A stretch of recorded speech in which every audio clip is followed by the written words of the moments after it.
Good afternoon, ladies and gentlemen. You are watching Jacket Sports Weekly. Don't go anywhere because on this episode, we're going to be talking about football, men's and women's soccer, and we'll be sitting down with the head volleyball coach here on Jacket Sports Weekly.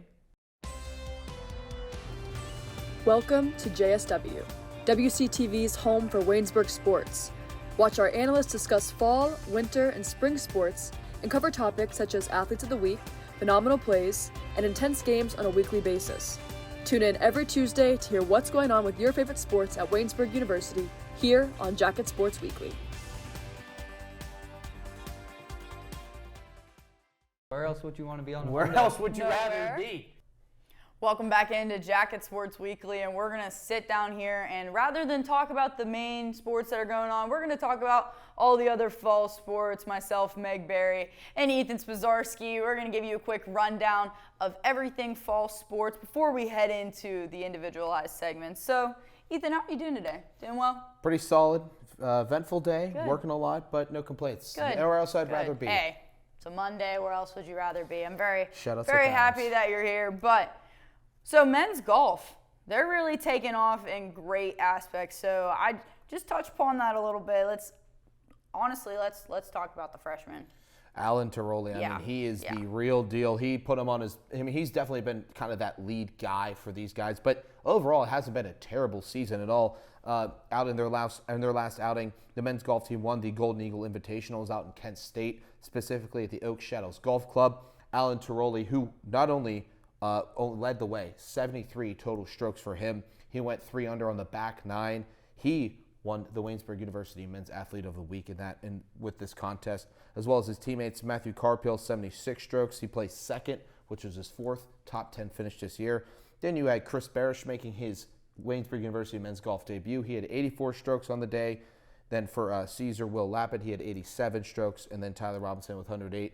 Overall team score of 320 strokes, but Yeah, very impressive. And like you said, having Alan Tiroli being an amazing freshman for this team, but also having those other athletes who placed and did well and brought together for this overall win at the Golden Eagle Invitational. But the men's golf, their next invitational is actually today. It is their home match at Waynesburg. And after that, their next match will be October 3rd at the Grove City Invitational. But to move away from men's golf, the only other sport that was active this week was women's tennis. And they had their very first win of the year against La Roche. They won 6-1, first win of the season.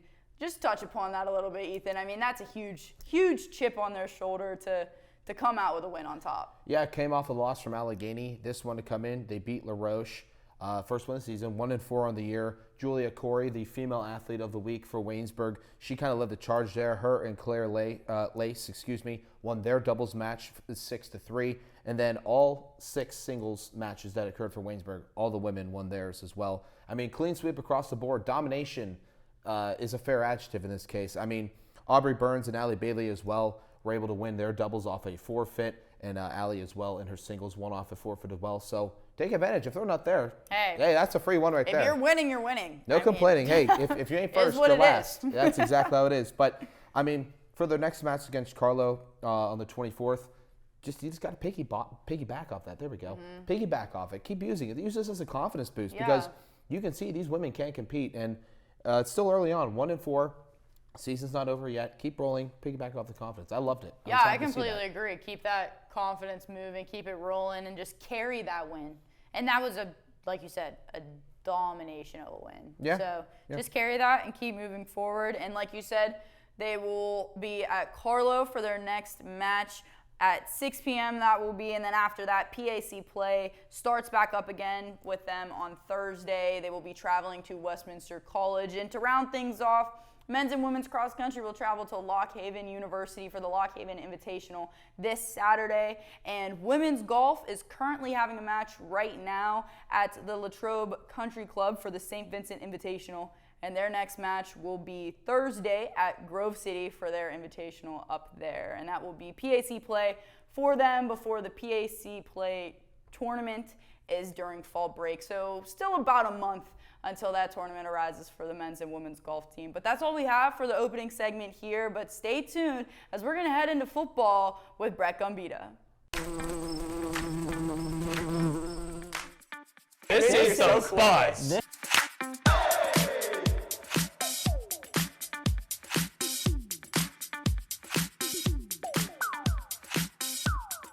Cornucopia.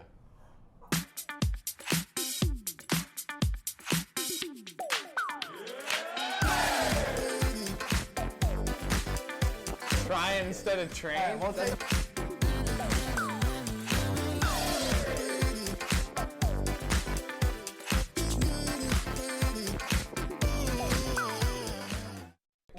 I love this show. Welcome back into Jacket Sports Weekly. We're now moving into our next segment, and that is going to be talking about football. And here to do it with us is none other than Brett Gambita. Brett, thanks for being here today. We really appreciate it. Thank you guys for having me. It's great to be back up on the desk. Are you having a good day? Solid day. Good. Liar. Can't complain. He's lying. Monday. Good. Yeah, you know. Grr, But hey, Mondays. where else would you rather be on a Monday? Exactly, right here. Right here. Anyway, so my first question for you, I'm just going to recap a little bit of what happened this weekend. We lost 55-16 to Washington and Jefferson. That was after a 3-hour rain delay, roughly 3 hours. It was like 2:45-ish, but we'll round up. 3-hour rain delay. Really long day for everybody involved. But although it looks like a really bad loss on paper, what is there good takeaways that you can take away from the Washington-Jefferson game and lead into St. Vincent this weekend? They got to finish the game. Yeah, fair. They got to finish the game. Mother Nature held off, but no, some real positives. This was W&J's least amount of points they scored all year. They previously put up 59 and 58. This time 55. And also Waynesburg's most points in a game this season at 16. Hey. 2 interceptions also. That's 3 turnovers in 3 weeks.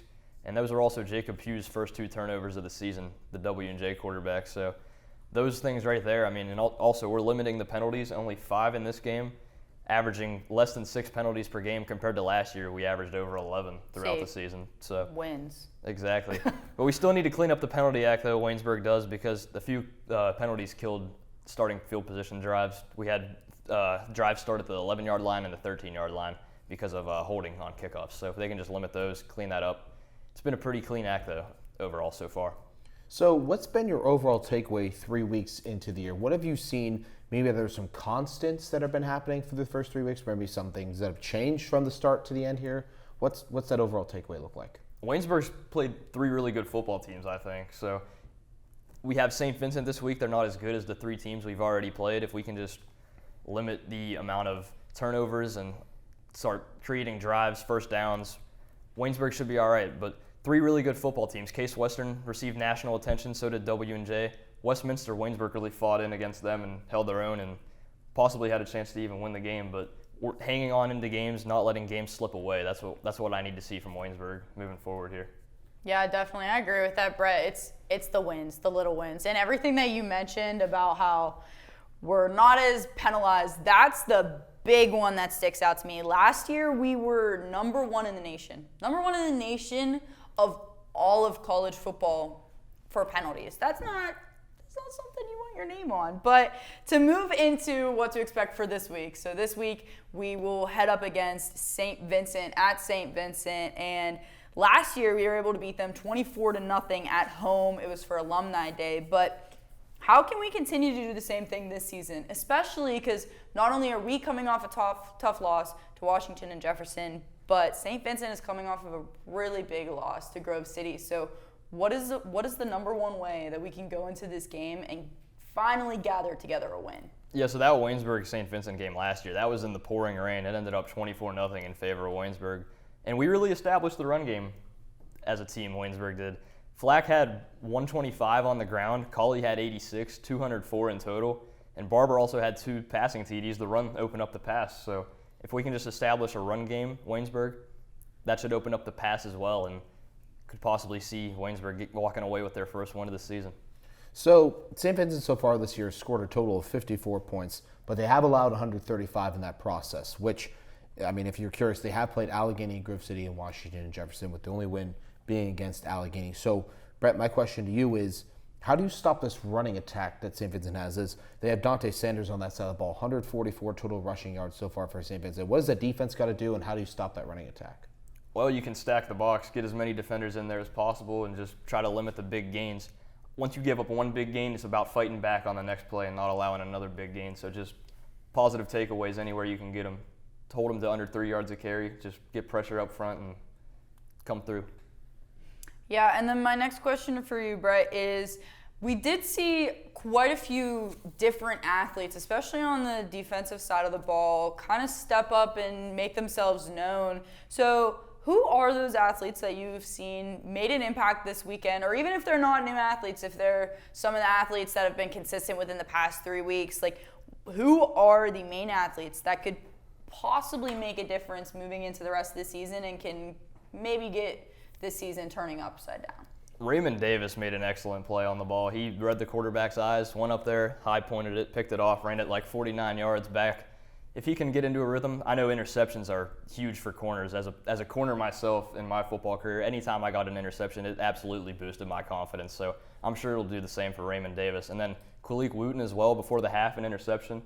The score could have been 35-9 W&J at the half. Instead, it ended up 28-9 thanks to the Wooten interception in the end zone. I'm sure that was a big confidence booster to him as well. And then Isaac Trout and Zane Culley, we know them. They're not new, but they've both continued their strong level of play as well. Trout had a touchdown catch, 5 receptions. Culley had 78 on the ground. So some of those guys that have been around as well, continuing their roles and being great.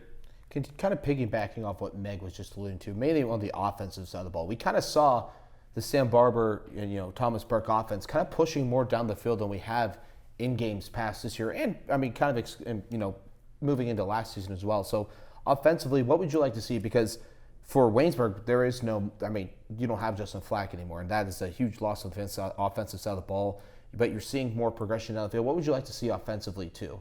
I'd like to see more positive gains on first down. I feel like Waynesburg in this past game had a lot of negative plays on first down, a lot of plays that went 0, 1, 2 yards.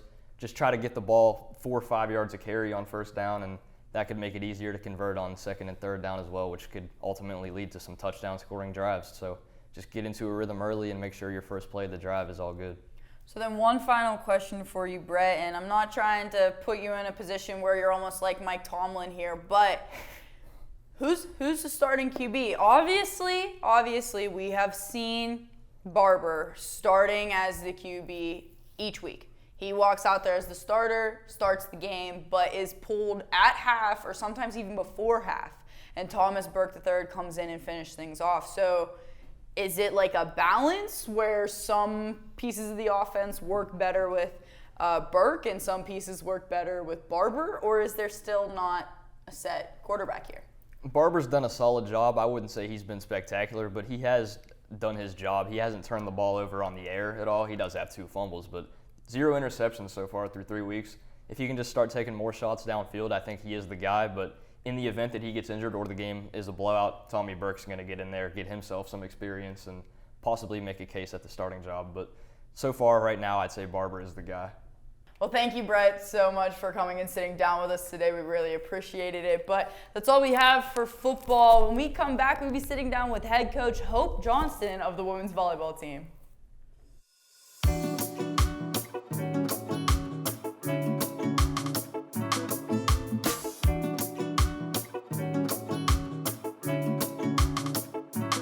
You're listening to WCYJ FM 99.5 The Hive, your home for everything Waynesburg.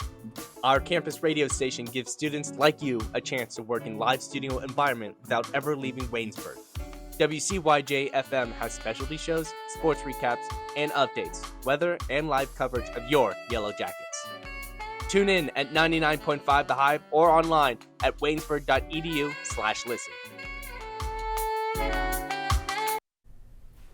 Good afternoon, ladies and gentlemen, and welcome back to Jacket Sports Weekly. This week, instead of having a volleyball analysis, we are going to be sitting down with the volleyball head coach, Hope Johnston. Thank you so much for joining us today and allowing us to interview you. We really appreciate it. Yeah. So we'll start things off right out the bat. My first question for you is, you've had a really successful career. You went from coaching in Texas to back up here in Pennsylvania at Westminster College, which is in the PAC, and now you're here at Waynesburg. It's your first year here. So out of your entire volleyball career, what is a highlight moment that makes you have such a passion for this sport?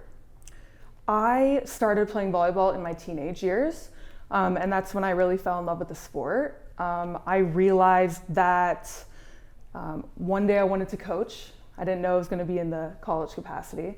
I realized that sport is more than just physical. It's about overcoming adversity. It's about discipline, accountability. So I love to teach those things. Yeah. That's awesome. So you originally got hired by Waynesburg in the spring, kind of getting, acclimated so far up to this point. What's been maybe your Waynesburg experience so far? Good, bad? I've loved being at Waynesburg. From the moment I stepped on campus, the athletic staff was extremely supportive. The volleyball players on the team were very receptive to my direction and very welcoming, so I'm very happy with my choice. That's amazing. That's very nice to hear. I'm happy that you're adapting well to our very small but lovely community we have here at Waynesburg. And so my next question for you is, what's your main goal within your coaching career here at Waynesburg? My main goal is really about the players. It's about the team. It's about pushing each player to their individual capacity, the best that they can be, and then the team as a whole as well. As far as other coaching goals, I would like to have a winning record, more wins than losses, and I would like to also make it into the playoffs. Those are more short-term goals, though. Awesome. So continuing to kind of focus on like volleyball right now, and with the team you have, recently you've won 2 of your last 4 matches, and there's definitely a progression towards from when we saw at the beginning of the year. What's been something you've seen in those matches that maybe you didn't see in the first half of the year? Connection between the players. Specifically, the hitters and the setters are connecting well. They're running more offensive combo plays. Our defensive structure is being solidified, which makes our defense more consistent. Overall, just a lot of growth. That's awesome. That's really good. And like you said, that connection is crucial when you head into the major parts of the season, especially with like PAC play coming up and getting into more of a swing of things. But my final question is, after the Allegheny match, what are some takeaways from that 3 sets that you played against Allegheny that you can apply to Pitt Greensburg to help you take away a win with Pitt Greensburg this week? I think that the main takeaway against our Allegheny game was that we must prepare mentally as much as we prepare physically. And when we do prepare our physical skills in practice, we have to bring those skills from practice to the game. So you, and kind of just piggybacking on what Meg was mentioning, kind of what you also were talking about, you faced Pitt Greensburg before. You won 3-1 in your match the first time. Is there anything else that you have to capitalize on to carry on to beat them a second time this year? We are planning on watching our film from the first game, right? I think anybody in sports may know that can be difficult, or there are challenges when you face a team for the second time, or when you're trying to beat a team for the second time. So we're going to capitalize on our strengths, the things that worked against them, and we're going to make adjustments for the things that did not work. Coach Johnston, that was awesome. We really appreciate your time coming up here. We know you got practice. We want to let you get back down there. But we want to thank Coach Johnston one more time for coming up and talking to us for a little bit. But as we move on through our JSW segment, don't go anywhere. We're getting ready to talk with Michael McKenzie for men's and women's soccer. Have you ever wondered what the life of a Yellow Jacket newspaper looks like? Why don't we show you?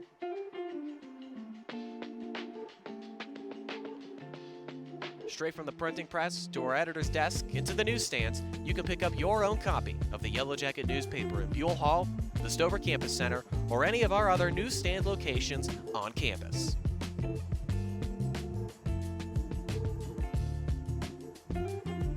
When you get your very own copy, you can read it at your own leisure anywhere around Waynesburg.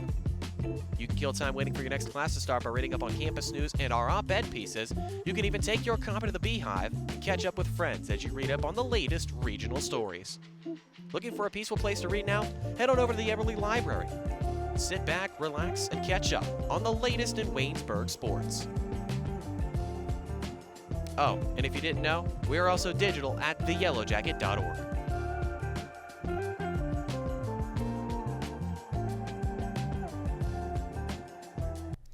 Hello, everybody, and welcome back into Jacket Sports Weekly, where we are now joined by the draft legend himself, Michael McKenzie. Michael, how are you today, my good sir? Doing great. It's always great to be back up here for another episode of Jacket Sports Weekly. Ain't that the truth? Right. So, continuing on here, men's and women's soccer had a match against Carlo last Tuesday, and it was great wins for both teams. The men's team won 8-0, women's team won 4-1.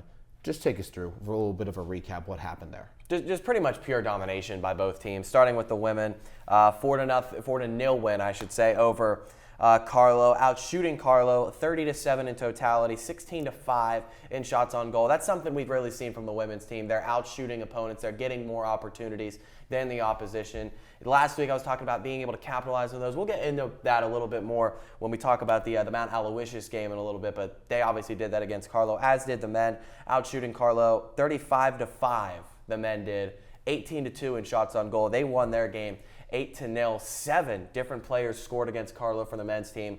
Pure domination by both teams going on the road against Carlo. So a great showing, a great start to what was a good week last week. Yeah, and it was quite a way to start off the week, as you said. Chips on their shoulder. Both teams were able to take that huge win and carry it into later this week. And that's going to be important as we head into PAC play, which is starting this Wednesday at home against Westminster for both the men's and women's side of the ball. But, Michael, just to focus in a little bit on men's soccer, and then we'll jump back to the women's team. But let's talk about Sarpong. I mean, how has we have to talk about him. Absolutely. For the Lancaster Bible game, he had a last-minute beautiful goal that helped the team walk away with a win, the 2-1 win against Lancaster Bible this past Saturday. But how has Sarpong's presence shaped the team into who they are? And I'm not trying to give Sarpong all the credit for what this team has done, because there's a lot of veterans and underclassmen that have come in and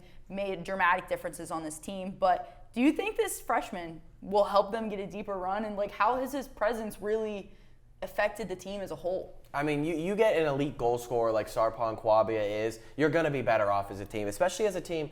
They have not done a superb job at getting a lot of scoring opportunities, shots on goal, especially compared to the opposition. In that win over Lancaster Bible 2-1, they got outshot 26-13, only taking half the shots as Lancaster Bible. Outshot in terms of shots on goal 16-6. But you get the late goal in the 90th minute by Sarpong Kwabia, coming on the pitch late in the game after getting a yellow card in that second half, had to come off the pitch for about 10 minutes, comes back on, scores the game-winning goal as a freshman. What he's doing is really impressive for the men's soccer team, especially as a team struggling to generate those shots on goal. So when you got a guy like him who's putting it in the back of the net at a rate that a lot of other players that Waynesburg's going to play can't really do, you couple that with good defense and really good goalkeeping play by Michael Frankus, who had 15 saves against Lancaster Bible. They're set up to do good things so long as they can improve and narrow that gap in terms of getting shots and shots on goal. They don't have to outshoot every team, but if you can narrow that gap from 26-13 and then 6-6 in shots on goal, narrow that, get it closer. You got the elite goal scorer in Kwabia. You got a really good goalie in Michael Frankus. You're set up to do some good things for the rest of the season as we enter conference play.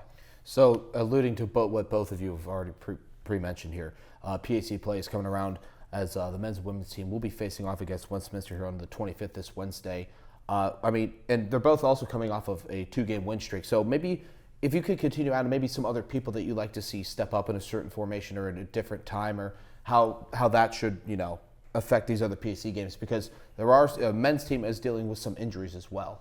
Yeah, there's some injury, and we've talked about it with the men's team the previous 2 weeks, that it's a lot of youth. It's a lot of inexperience. Freshmen and sophomores are the main goal scorers for this team. This past week, Matthew Serrano, another freshman, he's got 3 goals on the season now. Zachary Johnston, a sophomore, he had 2 this past week, both of them coming against Carlo. Josh Smith, he's a freshman, he got on the board. He had a couple of goals, one against Lancaster Bible and one against Carlo. So you're starting to see the freshmen and the sophomores, not necessarily inexperienced anymore. Now that we get into conference play, they've got the experience, they've got some matches under their belt, but the younger guys, they're starting to step up. You're starting to see more of them come into their own as you get into conference play. Let's see if guys like Zachary Johnson and Josh Smith can keep that going, keep putting shots into the back of the net and keep playing well, as long as the rest of the freshmen. There's a laundry list of them that have 1 goal. Noah Beiser, Liam Mowbray, Henry Hawkins, Connor Jacobs, Aiden Groves, and Mason Lewis, all either freshmen or sophomores with 1 goal on the season. So see those guys continue to come into their own, continue to play better as the season moves on. Getting into conference play, it's going to be important that those guys continue to play well. I see no reason to believe that they're going to have some sort of drop-off. They're going to continue to get better throughout the season, as teams as young as Waynesburg usually do. Yeah, and you mentioned this already, PAC play right around the corner, and that's the rest of the season. And we mentioned it before in some of the early episodes that they were ranked 5th in the PAC pool this year, which, hey, top 6 go to playoffs, so hey, that's okay. All we need is to get into playoffs. But you already mentioned that you think they're going to make it further, especially with these young freshmen and sophomores really stepping it up and proving their worth. So besides that, what are some other key components that the team really needs to focus on and kind of hone in on to advance them further into PAC play? Probably, again, narrowing the difference in shots. I think to do that, not only is the defense going to need to play a tad better. I mean, only allowing 1 goal on 26 shots. That's good defense, but more so controlling the ball, being on the offensive attack a little bit more than they are. Because 13 shots, you don't have possession of the ball enough to be able to win a PAC championship, which you're coming off a playoff year, you're projected to be top 6 in the preseason poll. Going into the season, you had aspirations of a PAC championship. So they got to have more chances. They got to generate more opportunities. They got to be on the offensive attack a little more. At the very least, keep the ball around the midfield a little more. Just don't allow opposition to get as many opportunities as they are. Now, they're not succeeding on those opportunities for the most part, which is a credit to the defense and a credit to Michael Frankus. But allow Michael Frankus to have a little bit more of the game to himself, to kind of stand in the back of the net and relax a little bit, while guys like Sarpan Kwabia, Matthew Serrano, and Zachary Johnston get to work, get more shots, and get more opportunities, because the longer you keep the ball away from the opposition, that's as good of defense as just playing elite defense when they have the ball in the attacking zone. So my final question for you, Mike, is if you're DiAgostino, you're seeing these records and numbers that are pretty similar to last year. So and they were great results last year. Both teams finishing there, I mean, in the semifinals of the PAC playoffs. Where do you stand so far? I mean, at least as for this aspect of the men's side, where do you stand so far on how this season has been? I think they've done good things this season, especially considering the young and inexperienced team. With a team like this, you still got the culture, the sophomores and the juniors and a handful of the seniors that are there. They know what last year was like. They know the expectation, the culture that needs to be set to get back to where they want to get to. So now that the freshmen have acclimated themselves to that culture, they know what the expectations are. Now they can come into their own. Now that they can start playing as good as they wanted to preseason. Obviously, you don't start off right off the bat playing as well as you want to, unless maybe you're Sarpan Kwabia, who has come out on fire, absolutely. But for some of the other guys that don't have 3 goals, that don't lead the team in goals, that aren't really MVPs almost as freshmen, they're starting to come into their own. We're going to start seeing them play a lot better as we get into conference play. And the benefit of having non-conference games early in the schedule, as it is in all sports, but when you have a young team, it's such a benefit to get those non-conference games, because yes, you want your record to be good overall, but they don't hurt you in your conference record. They don't hurt you when it comes playoff time and standings time in your conference. You can use those games as stepping stones to get to where you want to get to, and I think that's where the men's soccer team is as we get into PAC play tomorrow against Westminster. Yeah, absolutely. And to focus more on the women's side of soccer, this team, it's almost like the polar opposite. It's not very heavy on the freshmen or even the sophomores for that matter. It's a lot of returners, a lot of senior and junior veterans who've been together for a while. So how does not having many athletes who are young and you have that connection between the upperclassmen already help them heading into PAC play? I mean, they've been dominant this season. Pretty much every game you look at the stat sheet, they're out-shooting opponents, they're outscoring opponents, they're generating more opportunities, and then they're still getting really good goalie play from Alexis Greenleaf when those other teams get those offensive chances. They outshot Carlo 30-7, 16-5 in shots on goal. Outshot Mount Aloysius 23-4, 11-1 in shots on goal. Mount Aloysius got 1 shot on goal the entire match. They didn't score, got shut out 4-0.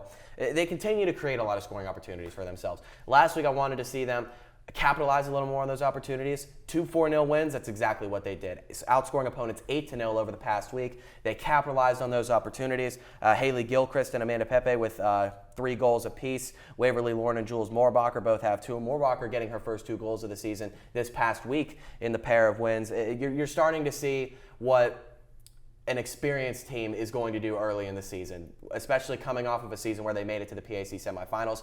They've just been dominant, and I don't expect that to slow down anytime soon. We're getting into PAC play. The machine is humming, so to speak, when it comes to the women's soccer team. So I'm really excited to see what they're able to do with Westminster and then Bethany on Saturday as we head into PAC play. This team is really exciting me as we get into the home, not necessarily the home stretch, but the bulk of the season in conference play. It kind of perfectly transition here into the women's side of things. I mean, their only loss came against Baldwin-Wallace. They lost 2-1 there.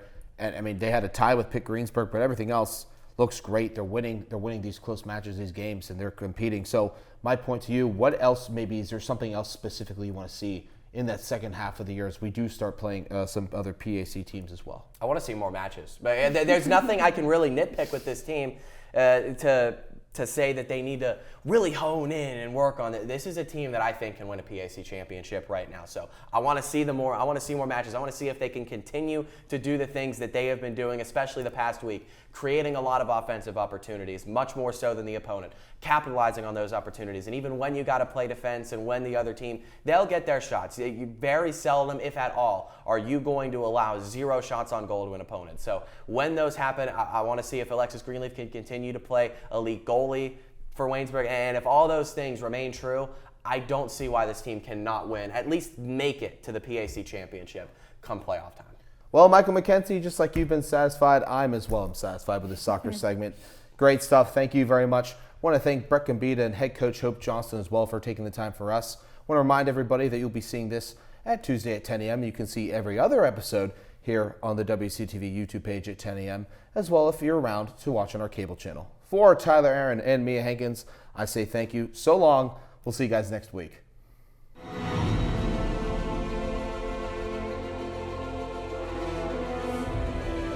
This has been a production of Waynesburg Community Television.